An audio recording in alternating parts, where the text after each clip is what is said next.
Y bien, ayer se presentó un documento muy importante elaborado, financiado por AFIN, que es la Asociación de Fomento de la Infraestructura, presidido, como sabemos, por Gonzalo Prialé. Es decir, el sector privado, en buena cuenta, ha propuesto un Plan Nacional de Infraestructura 2012-2021. No sé si tenemos ahí, a ver, Plan Nacional de Infraestructura 2012-2021, un documento bastante grueso, un aporte del sector privado a la planificación nacional que, como sabemos, pues está muy venida a menos. Y estamos con dos de sus autores, digamos. Estamos con el señor Roberto Urrunaga, que es de la Universidad del Pacífico. La Universidad del Pacífico es uno de los que ha elaborado este documento. Y Sergio Bravo, de ESAN. Buenas noches, ¿cómo están? ¿Cómo les va? ¿Qué tal? Buenas noches, Jaime. Bueno, rápidamente para comenzar, veo que ahora la brecha es de 88 mil millones de dólares prácticamente. Antes hablábamos de 40, 45 mil millones, ¿no es cierto?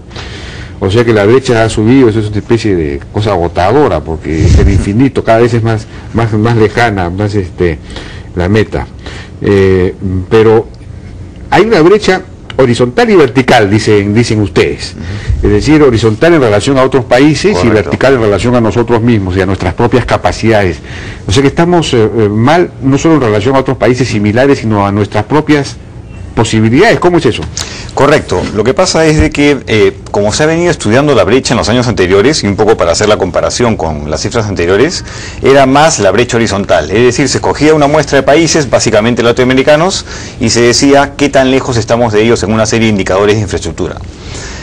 Esta vez, nosotros hemos optado, al menos por el lado de la Universidad del Pacífico, hemos optado por trabajar más la brecha vertical, que significa mirar cuál es el crecimiento que va a ocurrir en la economía en los próximos 10 años y en función de ese crecimiento qué infraestructura se requiere. Ya. Pero no solo eso, pues si solamente fuera eso mantendríamos de alguna manera los malos niveles actuales que tenemos en infraestructura, que han venido mejorando pero que siguen siendo todavía bastante pobres comparado con otros países. Entonces le hemos agregado también lo que hemos llamado impulsadores de demanda, que en esencia son cómo hacemos para en el corto, mediano y largo plazo acercarnos a estos países, ya no solamente los latinoamericanos, sino incluso algunos países asiáticos.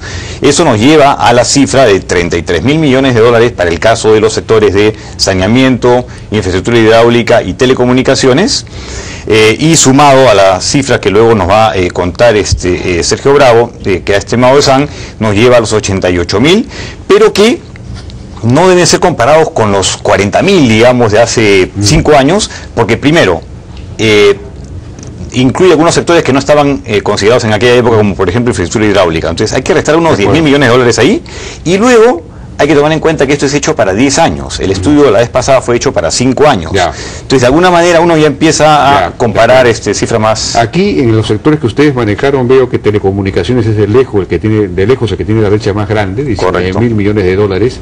Banda ancha, por ejemplo, 11 mil, casi 12 mil millones de dólares. Correcto. Y esto está en manos de empresas privadas. Cosa que me llama la atención, ¿por qué una brecha tan grande, sabiendo que en realidad ha habido un avance muy grande también en esos sectores? La inversión en telecomunicaciones ha sido muy alta, y sin embargo tenemos una brecha así que debió ser más alta todavía, o debería ser más grande. Claro, lo que pasa es de que, sin lugar a dudas, uno ha visto el sector, no solamente la empresa dominante, sino también las empresas competidoras que han entrado, sin lugar a dudas han dinamizado el sector, ¿no es cierto? Uno ve, por ejemplo, hoy día la penetración de telefonía móvil principalmente, pero también fija, y se ha incrementado significativamente respecto a lo que teníamos antes con la empresa pública. Entonces ha mejorado también la calidad, ha mejorado una serie de aspectos, pero en donde se ha avanzado relativamente poco todavía es en banda ancha. Entonces por eso es que el grueso de la inversión está concentrada en eso, porque lo que se quiere, ojo, no solamente es, por ejemplo, grandes ciudades, Lima, se quiere también cubrir el sector rural, y se quiere cubrir, por ejemplo, actividades tan importantes como la educación, por ejemplo, vía banda ancha, y eso cuesta bastante.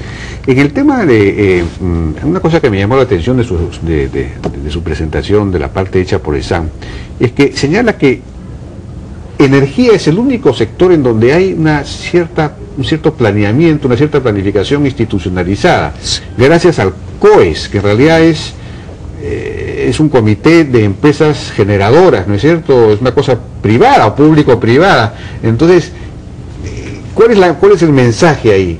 O sea, lo que pasa es que en el sector eléctrico, que es el más institucionalizado de lejos dentro de los demás sectores, se generó a través de las normas un comité de operación económica del sistema que agrupa no solamente generadores, también distribuidores, usuarios libres, o sea, todos los actores, distribuidores del sector eléctrico, que nombran un comité, un directorio que a su vez tiene una organización a cual han encargado la planificación eléctrica, digamos el Plan Nacional de Transmisión, que ve 10 años adelante, 2017-2022, y hace análisis de planificación, con lo cual resulta que ya uno puede tener identificados claramente los proyectos que tiene que acometer a los niveles de tensión, la línea de transmisión. Pero ese plan es vinculante, digamos, el Ministerio de Energía y Minas realmente lo sigue. Es vinculante, ¿sí? Porque por norma es vinculante. ¿Eso es generalizable a otros sectores con la participación de todos los actores privados y públicos? Debería ser, o sea, una de las ideas es recoger esa enseñanza, porque, por ejemplo, el plan al 2017, que ya determina el COES y lo aprueba finalmente el Ministerio,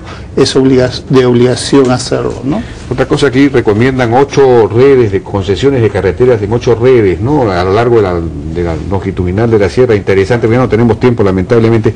Quizás muy brevemente, en 2 frases, ¿qué recomendaciones habría que hacer para, digamos, cerrar esta brecha, para avanzar más rápidamente en infraestructura?